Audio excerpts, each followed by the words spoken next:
I've said a few times now that it seems that Formula One's commercial rights holders will just lob any old stuff at the wall in the hopes that it will stick.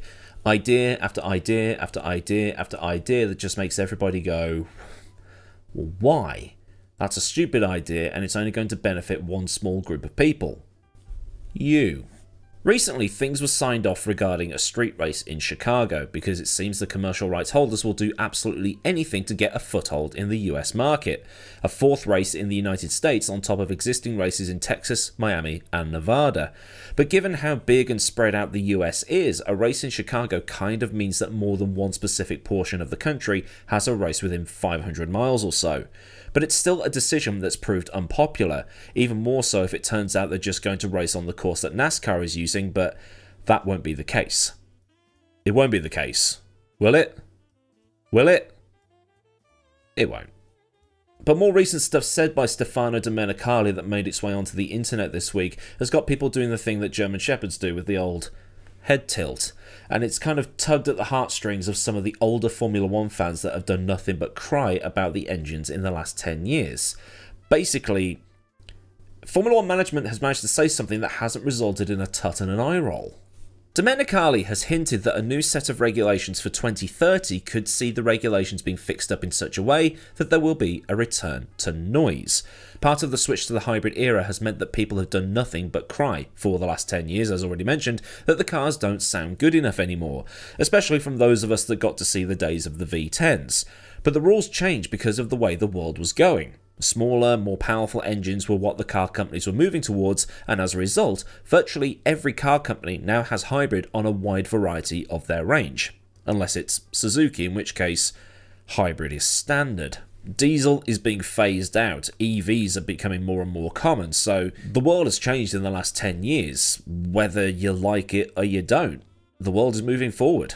But since the hybrid revolution, there have been other technologies bubbling away in the background. I tried to think of a comparison to different technologies you use on the daily, but I just can't.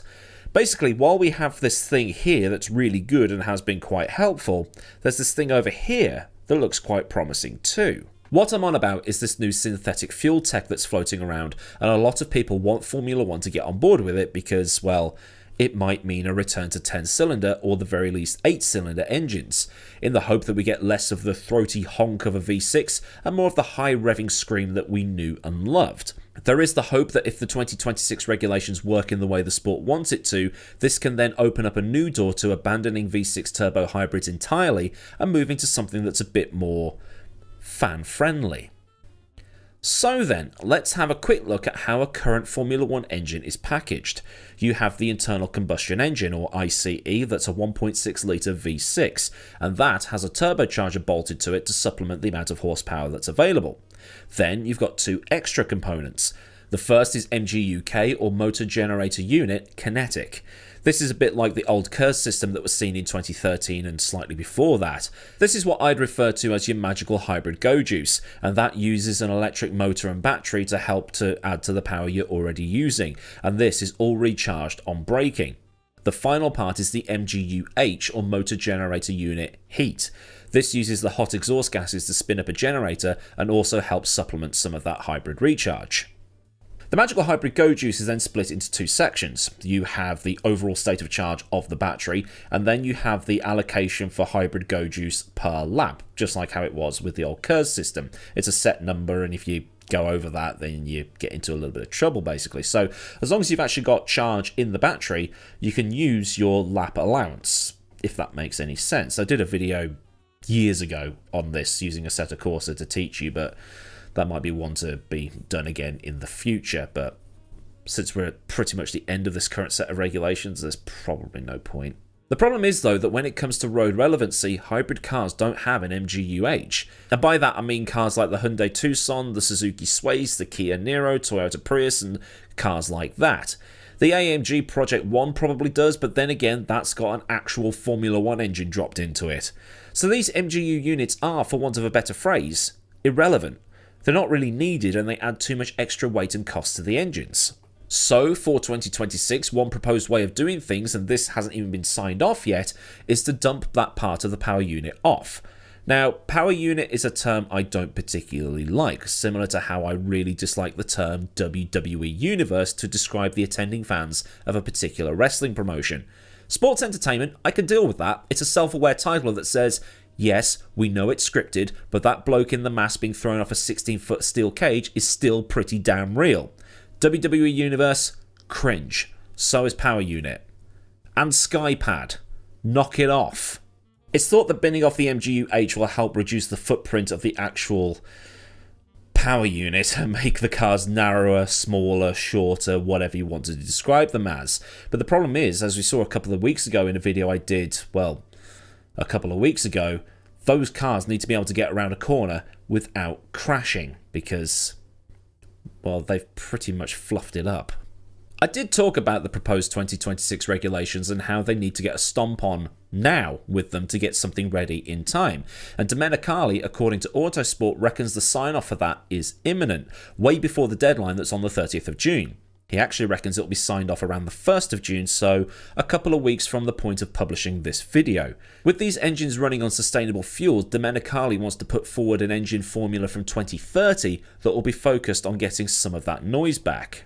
Now, it has to be said here that Liberty/FOM doesn't make the rulebook. The FIA does. Liberty can suggest things to help get some eyes on the sport and bits and pieces like that, but at the end of the day, it's the FIA that has the final say in how things are put together. It is the FIA Formula One World Championship, after all.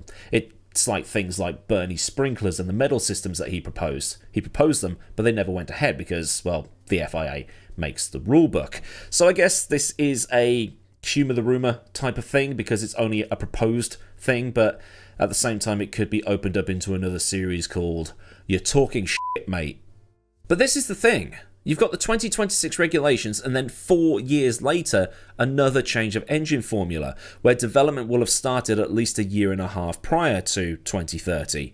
So what's the point? The 4 engine manufacturers have already sunk God knows how much into the current engines, and that's to be expected. And then you've got to have them put together an engine for 2026, and then another one for 2030. As I posted in response to Alex Brundle's thoughts on things, 2 years into the 2026 cycle, they then have to design something else. It kind of defeats the point of cost control. Because, once again, it'll be a case of, right lads, cost cap is this much, you can only use this many components, this many gearboxes, and this, and this to save money. Oh, by the way, you're now doing 24 races a year, this many sprint races, this, and this, and now you've got to develop 2 engines within 5 years. Have fun. Cynics who have a capacity for thinking well outside the box might think this is another way of delaying Andretti's bid for getting into Formula 1. They have the 2026 regulations only to then announce new ones that make Andretti go, yeah, alright then, we won't bother with 2026, we'll go with the 2030 ones instead because we'll be at the same level as everybody else then. I think I might be the only person saying that. I've not seen anybody else say it yet. I don't want to make myself sound smart, but at the same time I'd really love to take the credit. And there actually seems to be a division in how things are being said in comment sections. I went through the Autosport comments on their article on the subject, and it was, like I say, a pretty even split. You've got the ones who are thinking, what's the point? That's dinosaur technology. Formula 1 should be about pushing the newest, latest and greatest tech. And then you've got other people that want to have those engines back because they were at Silverstone in 1990 and they got to see the likes of Hakkinen and Schumacher and, well, maybe not in 1990, but you know what I mean, the likes of Hakkinen, Schumacher, Hill, Senna, Mansell going around the track and having their ears bleed after about a quarter of a lap. But on the other hand, some think that this proposed switch is a smokescreen. Some think that Formula 1 has bigger issues right now and that the return to louder, screaming engines is just trying to mask the fact that Formula 1 is starting to become less attractive to people, the Red Bull dominance and also the bursting of the Drive to Survive bubble. And I can see their reasoning for that. If you go back to the days of those V10 engines, as good as they did sound, but I actually prefer the 90s ones that revved a little lower than the ones towards the end of their life cycle which were higher. But if you go back and watch some of those races, I guarantee you'll be going, well, there's not much happening here, is there? Because not every race back then was Bahrain 2014 except the entire grid. Those less action-packed races were smoke-screened, which Microsoft Word doesn't reckon is a real word, by the V10s and Murray Walker. Which is why in one of the first episodes of these opinion videos, I repeated the line, but at least the engine sounded good, because people seem to ignore the fact that not every race was one for the history books and look to just the engine sound. Yeah, but, if you follow me. IndyCar and the British Touring Car Championship are proof that you can have great racing without the need for loud screaming engines. But at the same time, I think a lot of people are thinking that Formula 1 needs to get a lot of things fixed before trying to bring back the noise. The on-track product at the minute isn't great. And if you're just going to put a loud screaming engine over the top, then you're just trying to plaster over a gaping wound. But the other consideration is how the manufacturers will react to the proposals, if they actually go ahead. They want a return on their investment. 2030 is far too soon to be introducing a new engine formula. Okay, in 1961 the FIA introduced the 1.5 litre engine formula, and that lasted until the end of 1965 because sports cars were becoming faster than F1 cars and they needed to change things up so that Formula 1 was the fastest sport again. Then, during the turbo years, it was a desire to keep up rather than regulations that made everybody transition over. But there was still the choice available. Even after the turbo ban of 1989, you could still use an 8, 10 or 12 cylinder. It's only been since around the turn of the century that the FIA has said you can only use this engine, a 3 litre V10. The last time anybody used something different to a V10 out of choice was probably 1995 when Ferrari was running a V12. Maybe 1997, but that was more of a financial choice rather than a we would prefer to use this particular engine. I'm well aware that 2006 exists with Toro Rosso using the D-rated V10, but the key word in that last part was out of choice. I didn't forget. And this is why I think that this proposal is exactly that, a proposal, an idea, a flight of fancy. I don't think it will actually go through simply because of the time between 2026 and 2030 being too short, and Mercedes, Renault, Ford, Audi, Ferrari and Honda will want a return on the investment first. Given as well that Audi was enticed into Formula 1 with the proposed 2026 regulations to start with, get them in and then go against what they were there for in the first place seems just completely ridiculous. Then you've got people on the Autosport comments section saying things like, well, if you don't want them back, you're not a real fan. Guess I'm not a real fan then. I enjoy watching this modern technology be pushed as far as it can possibly go. I mean, what is a real fan anyway? No one's getting through that gate with you standing there, are they? Which is something that baffles me, in a way. You're willing to have Formula 1 in its current state with a dull on-track show, have Red Bull way out in front, or even Mercedes prior to that, and so long as the engines are sounding like they did in the good old days, that'll make everything forgiven. What are you even watching the racing for at that point anyway? I mean, I've probably missed something here, but it's an opinion piece. You don't have to agree with me. It might be that the companies hold the cards as to where things go from here.